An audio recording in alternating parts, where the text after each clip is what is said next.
It's a story of an investment banker that goes down to a small Mexican fishing village. And he's walking along the docks. He comes across this fishing boat with a few fish in it.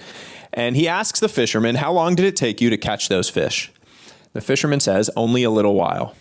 And the banker says, why didn't you fish for longer? The fisherman replies, well, I have everything I need. In the morning, I fish for a while. Then in the afternoon, I have lunch with my wife. I take a nap. And then in the evening, I go into town, I drink wine, play music, and laugh with my friends. And the banker's like, you got this all wrong.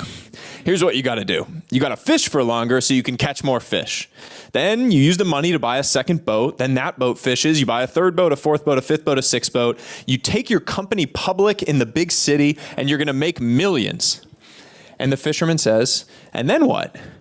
The banker says, and then what? Then you can retire and move to a small fishing village. You can fish for a little while in the morning. You go home, have lunch with your wife, take a nap, and then in the evening you can go into town, play music, drink wine, and laugh with your friends. And the fisherman just smiles and walks off into the distance. That story's common interpretation, whenever you see it, is that the banker is wrong and the fisherman is right. I think it's a bit more nuanced than that.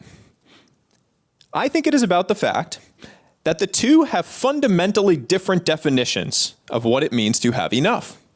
It is perfectly reasonable for the banker's definition to be building something huge, chasing his purpose, creating jobs, going after these grand ambitions.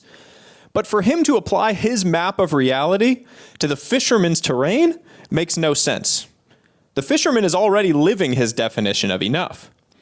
And yet, that is what we do when we take out our phones and we stare at other people's lives, and we allow their map of reality to impact how we feel about our terrain, about our path in life.